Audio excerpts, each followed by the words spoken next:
여러분 안녕하십니까? 오늘 우리는 인간관계에서 가장 중요하면서도 많은 분들이 간과하고 있는 지혜에 대해 이야기해 보려 합니다. 살다 보면 우리는 수많은 사람들을 만나게 됩니다.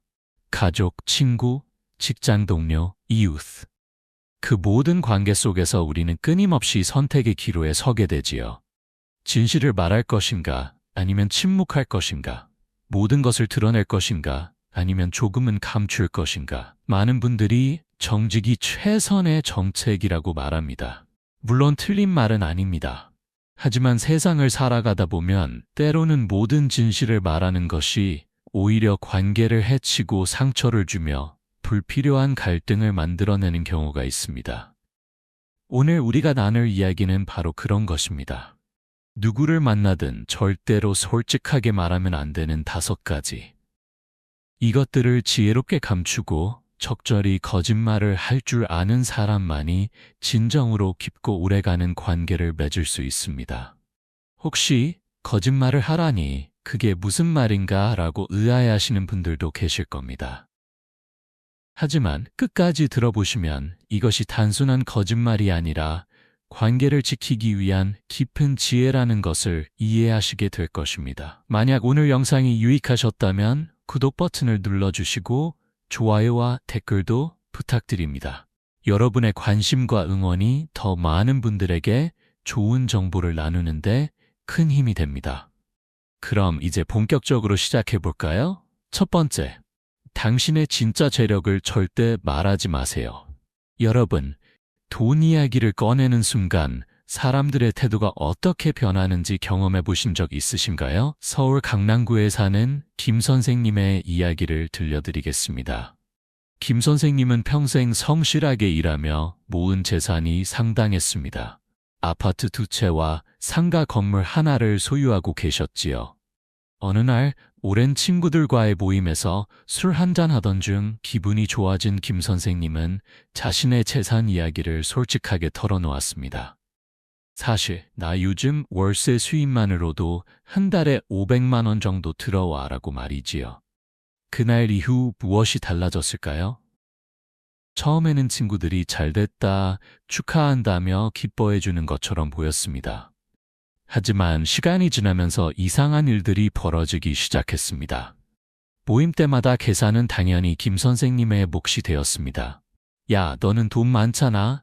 이번에는 네가 내라는 말이 농담처럼 들렸지만 점점 당연한 것이 되어갔지요. 친구들은 하나둘씩 돈을 빌리러 왔습니다. 나 좀 힘들어. 네가 도와줘. 너는 여유 있잖아 라고 말하면서요. 더욱 안타까운 것은 친구들의 눈빛이 변했다는 것입니다. 예전에는 진심으로 김 선생님을 걱정하고 위로해주던 친구들이 이제는 질투와 시기의 눈으로 바라보기 시작했습니다. 별로 노력도 안 하면서 운이 좋아서 돈 벌었다는 뒷담화까지 들려왔습니다. 이것이 바로 재력을 드러냈을 때 생기는 문제입니다. 인간의 본성 중에는 안타깝게도 질투심이 있습니다.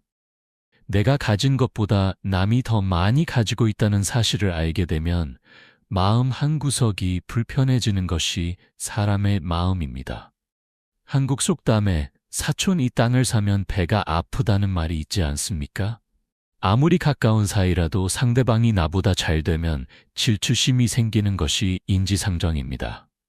그렇다면 어떻게 해야 할까요? 당신이 아무리 부자라도 겸손하게 그냥 먹고 살만해. 요즘 경기가 안 좋아서 나도 힘들어라고 말하는 지혜가 필요합니다. 이것이 거짓말일까요? 아닙니다. 이것은 관계를 지키기 위한 배려입니다. 부산에 사는 박 여사님은 이 지혜를 잘 실천하고 계십니다. 실제로는 여러 부동산을 소유하고 계시지만 친구들 앞에서는 항상 나도 애들 교육비에 노후 준비에 빠듯해라고 말씀하십니다. 값비싼 명품 가방이나 옷을 사도 이거 세일할 때 싸게 샀어 라고 하시지요. 그 결과 박 여사님의 친구 관계는 40년이 넘도록 변함없이 유지되고 있습니다. 친구들은 여전히 진심으로 박 여사님을 대하고 서로 의지하며 살아갑니다. 돈 때문에 관계가 틀어지는 일이 없지요. 재력을 숨기는 것은 거짓말이 아니라 지혜입니다. 당신의 통장 잔고를 알 필요가 있는 사람은 이 세상에 거의 없습니다. 배우자나 가까운 가족을 제외하고는 말이지요. 진정한 친구라면 당신이 돈이 많든 적든 변함없이 대해야 하지 않겠습니까? 하지만 현실은 그렇지 않습니다. 그러니 처음부터 그런 시험에 들게 하지 않는 것이 현명한 선택입니다. 여러분, 기억하세요. 재력은 조용히 관리하고 겸손하게 드러내는 것이 오래가는 관계의 비결입니다. 두 번째, 당신이 받은 상처와 배신을 모두에게 말하지 마세요. 여러분, 누군가에게 깊은 상처를 받았을 때 어떻게 하시나요? 주변 사람들에게 하소연하고 싶은 마음이 드시지 않나요? 대구에 사는 최 선생님의 이야기입니다. 최 선생님은 20년 동안 함께 일했던 사업 파트너에게 크게 배신당했습니다. 믿었던 동료가 회사 돈을 횡령하고 중요한 고객들을 빼돌려갔지요. 당연히 최 선생님은 분노했고 억울했습니다. 그래서 만나는 사람마다 이 이야기를 했습니다. 친구들에게, 다른 직장 동료들에게, 심지어 새로 만난 사람들에게까지 자신이 얼마나 억울한 피해자인지 이야기했습니다. 처음에는 사람들이 동정하고 위로해 주었습니다. 정말 힘들었겠다. 그런 나쁜 놈도 다 있네 라고 말해 주었지요. 하지만 시간이 지나자 이상한 일이 벌어졌습니다. 사람들이 하나둘씩 최 선생님을 피하기 시작한 것입니다. 왜일까요?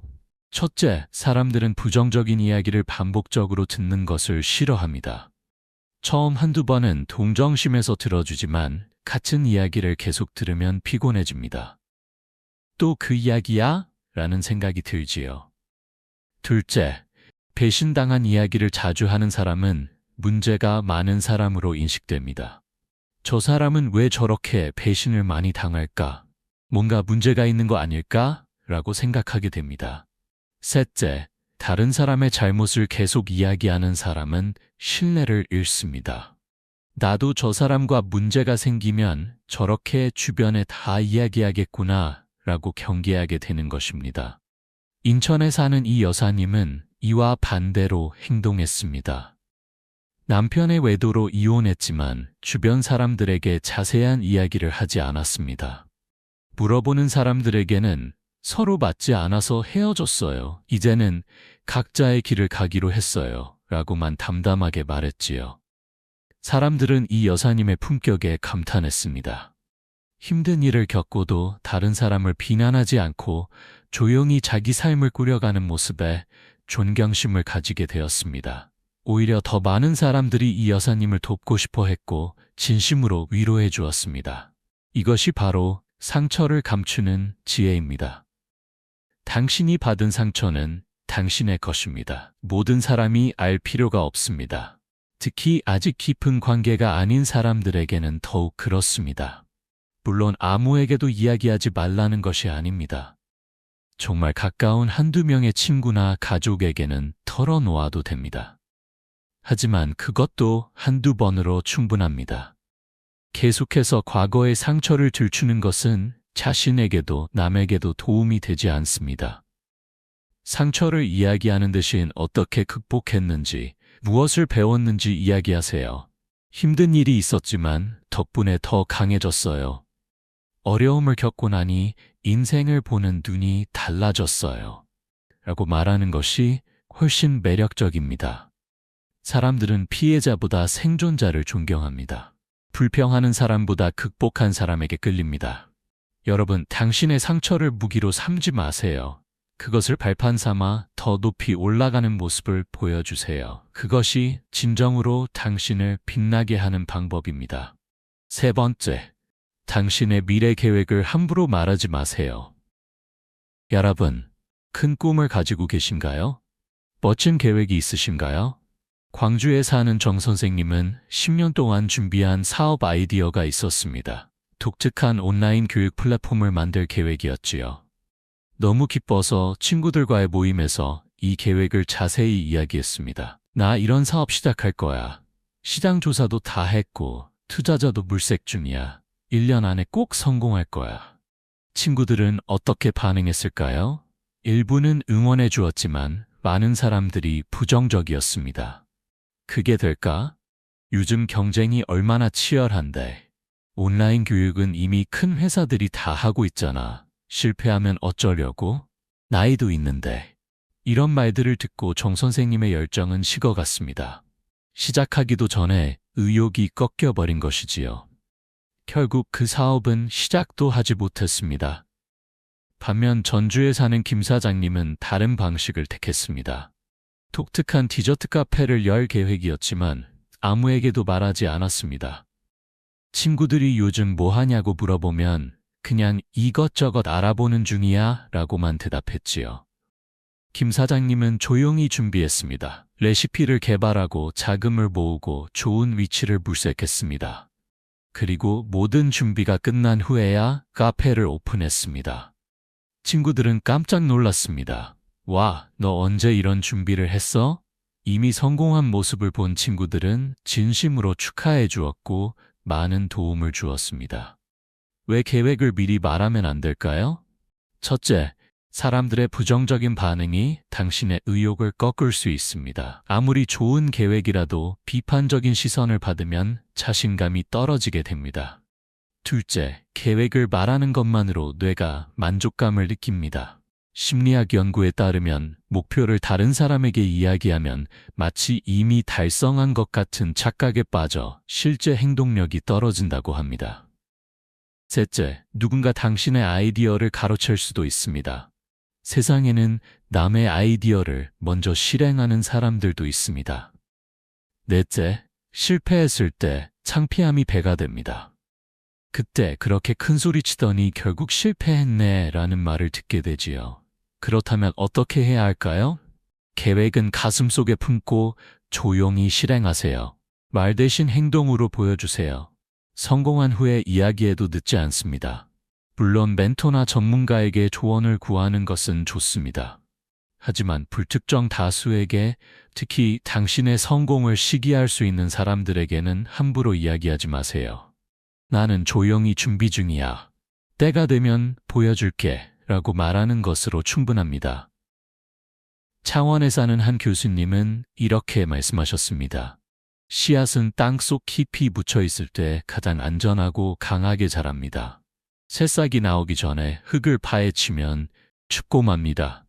당신의 꿈도 마찬가지입니다. 완전히 준비되고 강해질 때까지 조용히 키우세요. 그리고 활짝 피었을 때 세상에 보여주세요. 여러분, 진정한 성공은 조용히 준비한 사람에게 찾아옵니다. 떠들썩하게 이야기하는 대신 묵묵히 행동하는 사람이 결국 승리합니다. 네 번째, 다른 사람의 비밀을 절대 말하지 마세요. 여러분, 누군가 당신을 믿고 비밀을 털어놓은 적이 있으신가요? 그 비밀을 다른 사람에게 말하고 싶은 유혹을 느껴본 적은요? 수원에 사는 박 선생님의 이야기입니다. 절친한 친구가 회사에서 큰 실수를 했다는 이야기를 털어놓았습니다. 아무에게도 말하지 마. 너만 믿는다라는 부탁과 함께요. 하지만 박 선생님은 다른 친구들과의 모임에서 술 한잔 하다가 그만 그 이야기를 해버렸습니다. 야, 내가 비밀 하나 알려줄게. 근데 절대 다른 데 말하지 마. 라고 하면서요. 당연히 그 비밀은 순식간에 퍼져나갔습니다. 절대 비밀이라는 말과 함께 사람에서 사람으로 전해졌지요. 결국 그 이야기는 당사자의 귀에까지 들어갔습니다. 그 친구는 박 선생님에게 깊은 배신감을 느꼈습니다. 내가 그렇게 믿었는데? 라는 말을 남기고 연락을 끊었지요. 20년 우정이 하루아침에 무너진 것입니다. 더 큰 문제는 다른 사람들도 박 선생님을 경계하기 시작했다는 것입니다. 저 사람한테는 중요한 이야기 하면 안 되겠어. 다 떠벌리니까 라고 생각하게 된 것이지요. 성남에 사는 최 여사님은 정반대입니다. 평생을 살면서 무수히 많은 비밀을 들었지만 단 한 번도 다른 사람에게 말한 적이 없습니다. 친구가 이혼 위기라는 이야기를 했을 때도, 누군가 건강 문제로 고민한다는 말을 들었을 때도 절대 다른 사람에게 말하지 않았습니다. 아무리 가까운 사람이 물어봐도 나는 그런 이야기 들은 적 없는데 라고 했지요. 그 결과 최 여사님은 모든 사람에게 신뢰받는 사람이 되었습니다.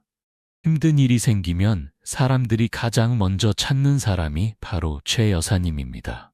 이 사람에게는 안심하고 이야기할 수 있어라는 믿음이 있기 때문입니다. 비밀을 지킨다는 것은 단순히 입을 다무는 것이 아닙니다. 그것은 신뢰를 지키는 것이고 관계를 존중하는 것입니다. 왜 사람들은 비밀을 말하고 싶어 할까요? 첫째, 자신이 특별한 정보를 알고 있다는 우월감을 느끼고 싶어서입니다. 나는 이런 것도 안다고 자랑하고 싶은 마음이지요. 둘째, 대화의 소재로 삼기 위해서입니다. 재미있는 이야깃거리가 필요할 때 다른 사람의 비밀만큼 흥미로운 것이 없으니까요. 셋째, 무의식 중에 자신도 모르게 입 밖으로 나오는 경우도 있습니다. 그렇다면 어떻게 해야 할까요? 누군가의 비밀을 들었다면 무덤까지 가져가세요. 그것이 아무리 사소한 것처럼 보여도 아무리 시간이 지났어도 마찬가지입니다. 대신 이렇게 말하세요. 나는 그런 이야기 모르는데 그 사람 이야기는 본인에게 직접 물어보는 게 좋을 것 같아. 천안에 사는 한 선배님은 이런 말씀을 하셨습니다. 비밀을 지키는 것은 단순한 도덕이 아니라 생존 전략입니다. 신뢰를 잃으면 이 세상에서 혼자가 됩니다. 여러분, 남의 비밀을 입 밖에 내는 순간 당신의 가치도 함께 떨어집니다. 반대로 비밀을 철저히 지키는 사람은 어디서나 환영받고 존중받습니다. 진정한 친구는 비밀을 지켜주는 사람입니다. 그런 사람이 되고 싶지 않으신가요? 다섯 번째, 당신의 선행과 도움을 자랑하지 마세요. 여러분, 누군가를 도와준 적이 있으신가요? 그 사실을 다른 사람들에게 이야기하고 싶지 않으셨나요? 안양에 사는 강 선생님은 마음씨가 따뜻한 사람입니다. 어려운 이웃을 보면 그냥 지나치지 못하고 늘 도움을 주지요. 어느 날 힘든 처지에 있는 후배에게 큰 돈을 빌려주었습니다. 그리고 다른 친구들을 만났을 때 그 이야기를 했습니다. 내가 이번에 후배 하나 도와줬어. 몇 천만 원을 빌려줬지. 그 친구 정말 힘들어 보이더라고. 친구들은 어떻게 반응했을까요? 겉으로는 대단하다, 착하다고 했지만 속으로는 다르게 생각했습니다. 저렇게 자랑하려고 도와준 거 아니야? 진짜 선한 사람이면 조용히 하지 왜 떠벌리지? 나한테도 도와주고 나서 다른 데 가서 이야기하겠네. 더 큰 문제는 도움을 받은 후배가 이 사실을 알게 되었다는 것입니다. 자신이 도움받은 일이 여기저기 이야기되고 있다는 것을 알았을 때 그 후배의 기분이 어땠을까요? 고마움보다는 창피함을 느꼈습니다. 내가 도움받은 사실을 왜 다른 사람들에게 말한 거야? 내 약점을 공개한 거나 마찬가지잖아 라고 생각했지요. 결국 그 후배는 강 선생님을 피하게 되었습니다. 반면 의정부에 사는 이 사장님은 다릅니다.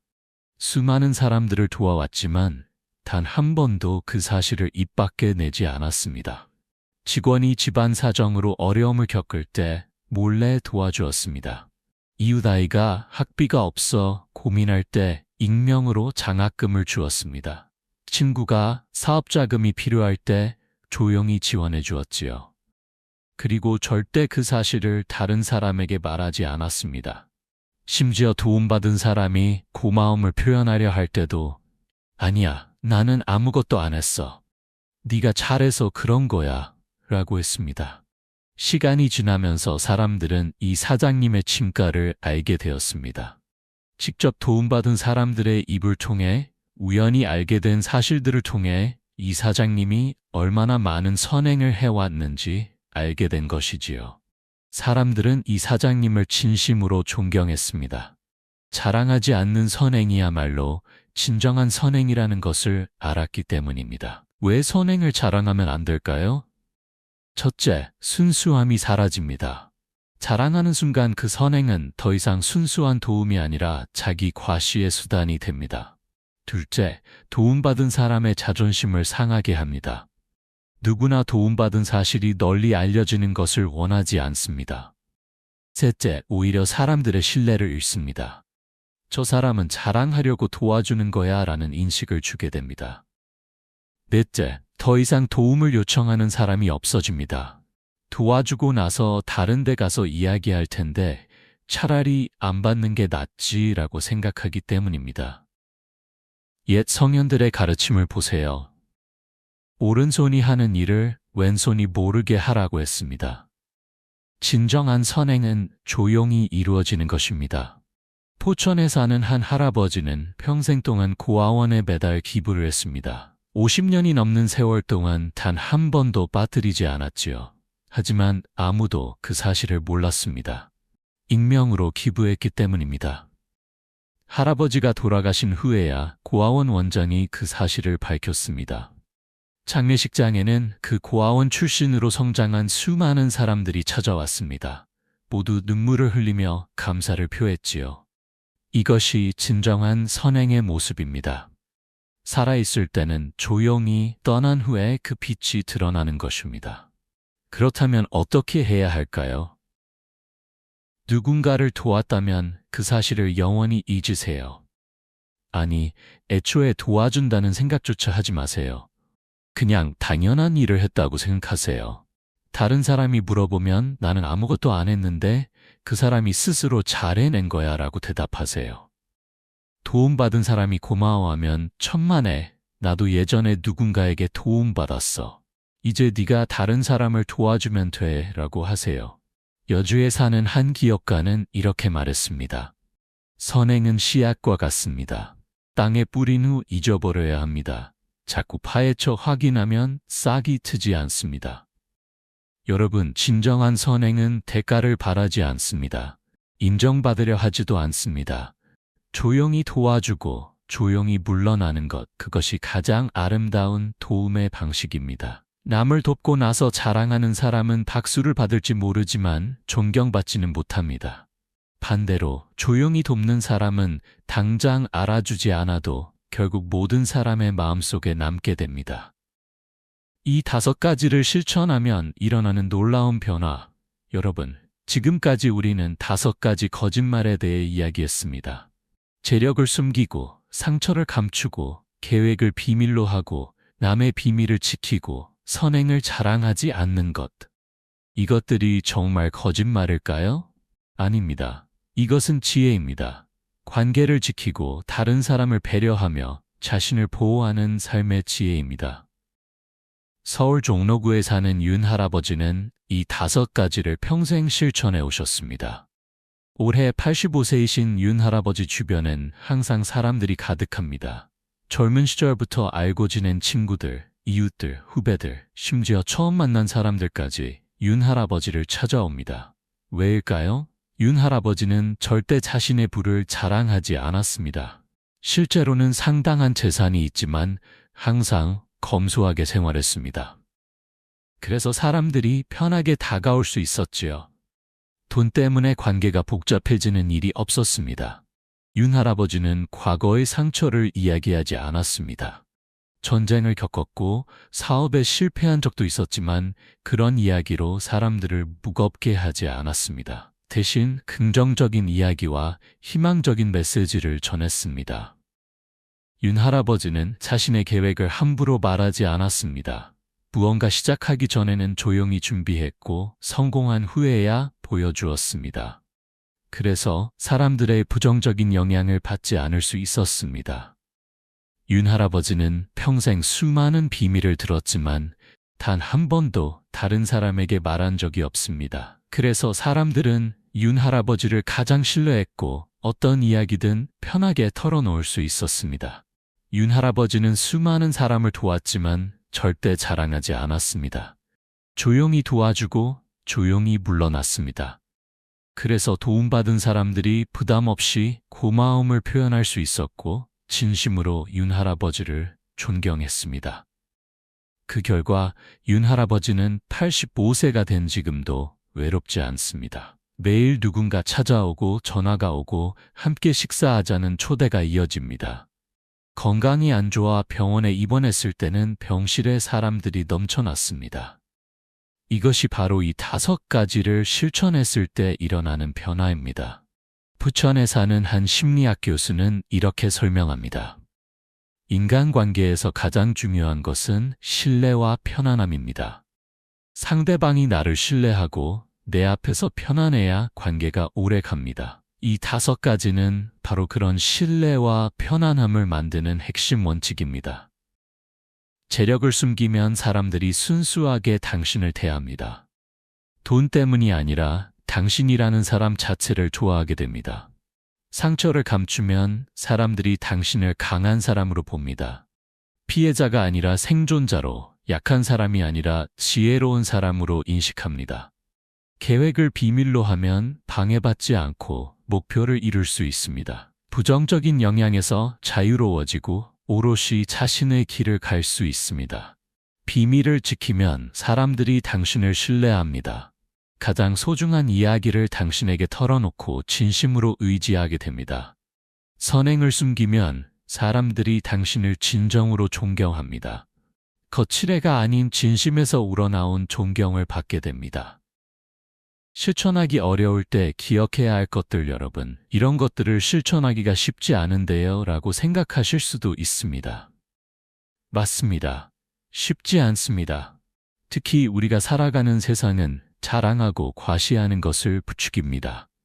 SNS에는 사람들이 자신의 부를 자랑하고 성공을 과시하고 선행까지 올리는 시대입니다. 하지만 진정으로 깊고 의미 있는 관계를 원한다면, 평생 함께할 사람들을 만나고 싶다면 이 5가지를 실천해야 합니다. 화성에 사는 한 작가는 이런 이야기를 들려주었습니다. 저는 젊었을 때 모든 것을 솔직하게 말하는 것이 미덕이라고 생각했습니다.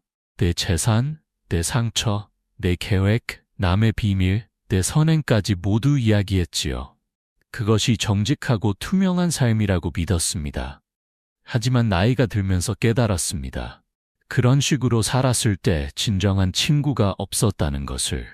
사람들이 제 주변에 모이는 것 같았지만 실제로는 아무도 제 곁에 없었습니다. 50세가 되어서야 이 5가지를 배웠습니다. 그리고 실천하기 시작했지요. 처음에는 정말 어색하고 힘들었습니다. 이게 맞나 하는 의구심도 들었습니다. 하지만 놀라운 변화가 일어났습니다. 진짜 친구들이 생기기 시작했습니다. 돈 때문이 아니라 저를 좋아하는 사람들, 제 상처를 동정해서가 아니라 제 강함을 존경하는 사람들, 제 계획을 비판하지 않고 응원하는 사람들이 모이기 시작했습니다. 지금 저는 65세입니다. 주변에는 20년, 30년을 함께한 진짜 친구들이 있습니다. 이들은 제가 어려울 때 진심으로 도와주고 기쁠 때 진심으로 축하해 줍니다. 이것이 바로 이 5가지가 주는 선물입니다.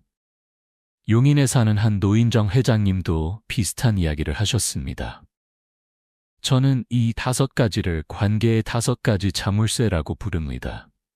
재력이라는 자물쇠를 잠그면 순수한 관계가 열립니다.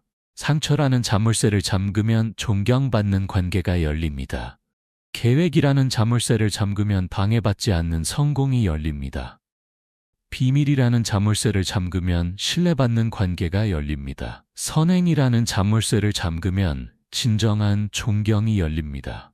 이 5개의 자물쇠를 잘 관리하는 사람만이 평생 함께할 사람들을 만날 수 있습니다. 예외가 있다면 물론 모든 규칙에는 예외가 있습니다. 배우자나 아주 가까운 가족에게는 이 5가지 중 일부를 나눌 수 있습니다.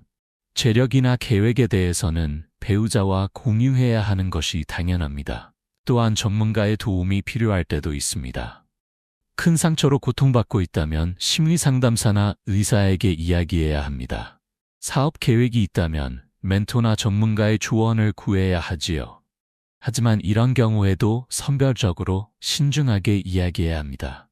평택에 사는 한 상담사는 이렇게 조언합니다. 누구에게 무엇을 말할지는 관계의 깊이와 목적을 고려해야 합니다. 배우자에게는 거의 모든 것을 나눌 수 있습니다. 하지만 그것도 상대방을 배려하는 방식으로 해야 합니다. 가까운 친구 한두 명에게는 상처를 털어놓아도 됩니다. 하지만 치유를 위한 목적이어야 하지 불평을 위한 것이어서는 안 됩니다. 전문가에게는 필요한 정보를 솔직하게 말해야 합니다. 그들은 당신을 돕기 위해 존재하니까요. 하지만 일반적인 지인들, 직장 동료들, 새로 만난 사람들에게는 이 5가지를 철저히 지켜야 합니다. 한국 사회에서 특히 중요한 이유.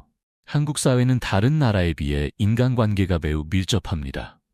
좋게 말하면 정이 많고 나쁘게 말하면 사생활 침해가 심한 사회입니다. 얼마 버세요? 집은 어디 사세요? 자녀는 뭐 하세요? 같은 질문들이 자연스럽게 오가는 문화입니다. 이런 환경에서는 이 5가지 원칙이 더욱 중요합니다. 안산에 사는 한 사회학자는 이렇게 분석합니다. 한국 사회는 비교의 문화가 강합니다. 내가 가진 것과 남이 가진 것을 끊임없이 비교하지요. 이런 환경에서 자신의 재력이나 성공을 드러내면 질투와 시기의 대상이 됩니다. 또한 한국은 정의 문화가 있지만 동시에 소문의 문화도 강합니다. 한번 퍼진 이야기는 순식간에 공동체 전체로 번지지요. 그래서 비밀을 지키는 것이 더욱 중요합니다. 체면을 중시하는 문화도 있습니다. 도움받은 사실이 알려지는 것을 매우 부끄러워합니다. 그래서 선행은 더욱 조용히 해야 합니다. 광명에 사는 한 기업인도 비슷한 경험을 이야기합니다. 저는 미국에서 오래 살다가 한국에 돌아왔습니다. 미국에서는 자신의 성공을 이야기하는 것이 자연스럽고 오히려 권장되었습니다. 하지만 한국에 와서 같은 방식으로 살았더니 큰 어려움을 겪었습니다. 사람들이 저를 잘난 척하는 사람으로 보았고 관계가 쉽게 만들어지지 않았지요. 한국 문화를 이해하고 이 5가지 원칙을 실천하기 시작하면서 비로소 진정한 관계를 만들 수 있었습니다. 나이가 들수록 더 중요한 이유. 특히 나이가 들수록 이 5가지는 더욱 중요해집니다. 젊을 때는 실수해도 다시 시작할 수 있습니다. 관계가 틀어져도 새로운 사람을 만날 기회가 많습니다. 하지만 나이가 들면 그렇지 않습니다. 오산에 사는 한 70대 어르신은 이렇게 말씀하십니다. 나이 들어서 친구 잃으면 다시 만들기 어렵습니다.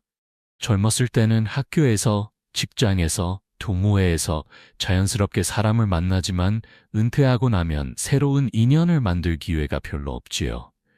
그래서 지금 있는 관계를 잘 지켜야 합니다. 이 5가지 원칙은 바로 그 관계를 지키는 비결입니다. 재력을 자랑했다가 친구를 잃으면 노년에 혼자가 됩니다. 상처를 늘 이야기하면 사람들이 피곤해서 떠나갑니다. 계획을 말했다가 비판받으면 도전할 의욕을 잃습니다. 비밀을 지키지 않으면 아무도 마음을 열지 않습니다. 선행을 자랑하면 진정한 존경을 잃습니다. 젊을 때는 이런 실수를 해도 회복할 시간이 있습니다.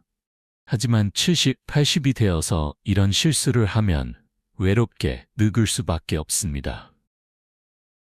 이천에 사는 한 요양병원 원장님도 비슷한 이야기를 합니다. 병원에 오시는 어르신들을 보면 크게 2부류입니다. 한 부류는 늘 방문객이 많고 전화도 자주 오고 사람들이 찾아옵니다. 이분들은 대부분 이 5가지를 잘 실천하신 분들입니다. 평생 겸손하게 살고 남을 배려하고 비밀을 지키고 조용히 선행을 베푼 분들이지요. 다른 부류는 거의 방문객이 없습니다. 가족도 자주 오지 않고 친구도 찾아오지 않습니다.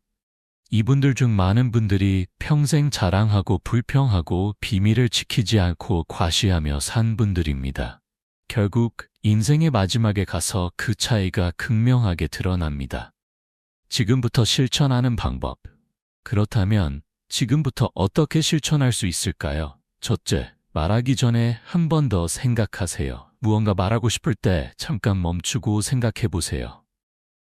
이 이야기가 꼭 필요한가? 이 이야기가 관계에 도움이 될까? 이 이야기를 한 후 후회하지 않을까? 둘째, 대답하는 기술을 배우세요. 요즘 형편이 어때요? 그럭저럭 지내요. 감사하게도 먹고 살 만해요. 무슨 계획 있어요? 이것저것 생각 중이에요. 구체화되면 말씀드릴게요. 낸시 요즘 어때요? 잘 지내는 것 같던데요. 본인에게 직접 물어보세요. 셋째, 경계를 설정하세요. 모든 질문에 대답할 의무는 없습니다. 불편한 질문에는 그건 개인적인 일이라 말하기 어려워요라고 정중하게 거절할 수 있습니다. 넷째, 대화의 초점을 바꾸세요. 자신에 대한 이야기보다 상대방에 대한 이야기를 하세요. 관심을 보이고 질문하고 경청하세요. 그러면 자연스럽게 자신에 대한 이야기를 덜 하게 됩니다. 다섯째, 일기를 쓰세요. 말하고 싶은 것들을 일기에 쓰세요. 자랑하고 싶은 것, 불평하고 싶은 것, 계획하는 것들을 글로 표현하면 다른 사람에게 말하고 싶은 욕구가 줄어듭니다. 마무리, 평생 함께할 사람들을 위하여 여러분, 우리가 지금까지 이야기한 5가지를 다시 한번 정리해 보겠습니다. 1. 재력을 숨기세요. 순수한 관계를 위하여. 2. 상처를 감추세요. 존경받는 사람이 되기 위하여. 3. 계획을 비밀로 하세요. 방해받지 않는 성공을 위하여. 4. 비밀을 지키세요. 신뢰받는 사람이 되기 위하여. 5. 선행을 숨기세요. 진정한 존경을 받기 위하여. 이것들은 거짓말이 아닙니다. 이것은 지혜입니다. 관계를 지키고 사람을 배려하며 자신을 보호하는 삶의 기술입니다. 서울 강서구에 사는 한 할머니는 이렇게 말씀하셨습니다. 저는 올해 88세입니다. 팔순을 넘기면서 깨달은 것이 있습니다. 인생에서 가장 중요한 것은 사람이라는 것입니다. 돈도, 명예도, 성공도 결국 혼자서는 의미가 없습니다. 그것들을 함께 나눌 사람이 있어야 비로소 가치가 있지요. 저는 이 5가지를 평생 실천했습니다. 완벽하지는 않았지만 최선을 다했습니다.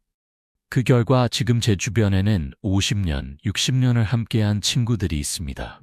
30년, 40년을 알고 지낸 이웃들이 있습니다. 저를 진심으로 아껴주는 사람들이 있습니다. 제가 아플 때 이들이 곁을 지켜주었습니다. 제가 외로울 때 찾아와 주었습니다. 제가 기쁠 때 함께 웃어주었습니다. 이것이 바로 이 5가지가 준 선물입니다. 평생 함께할 사람들, 진심으로 나를 사랑하는 사람들, 마지막까지 곁을 지켜줄 사람들. 부산 해운대에 사는 한 할아버지도 비슷한 이야기를 하십니다. 사람들은 흔히 말합니다. 정직이 최선의 정책이라고. 틀린 말은 아닙니다. 하지만 지혜로운 침묵이 더 나을 때가 있습니다.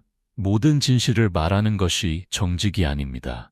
때로는 침묵하는 것이, 겸손하게 말하는 것이 더 큰 정직입니다. 이 5가지는 바로 그런 지혜로운 침묵과 겸손한 표현의 기술입니다. 나이 90이 되어 돌아보니 평생 이 원칙을 지킨 것이 제 인생 최고의 선택이었습니다. 여러분, 오늘 이 이야기가 조금이라도 도움이 되셨나요? 그렇다면 오늘부터라도 실천해 보세요. 누군가 얼마나 버세요? 라고 물으면 겸손하게 대답하세요. 과거의 상처를 이야기하고 싶을 때 한 번 더 생각하세요. 멋진 계획이 있어도 성공할 때까지 조용히 준비하세요. 누군가 비밀을 털어놓으면 무덤까지 가져가세요. 선행을 베풀었다면 아무에게도 말하지 마세요. 처음에는 어색하고 힘들 수 있습니다. 하지만 시간이 지나면 놀라운 변화를 경험하게 될 것입니다. 진짜 친구들이 모이기 시작할 것입니다. 사람들이 당신을 신뢰하기 시작할 것입니다. 관계가 깊어지고 오래 지속될 것입니다. 외로운 노년이 아니라 사람들로 가득한 노년을 맞이하게 될 것입니다. 이것이 바로 이 5가지 거짓말이 주는 진짜 선물입니다. 마지막으로 당부드립니다. 이 5가지를 단순한 기술로 생각하지 마세요. 이것은 사람을 대하는 태도이고 삶을 대하는 자세입니다. 겸손함, 배려, 신중함, 신뢰, 진정성. 이런 가치들이 이 5가지 속에 담겨 있습니다. 이것을 실천하는 사람은 결코 외롭지 않습니다.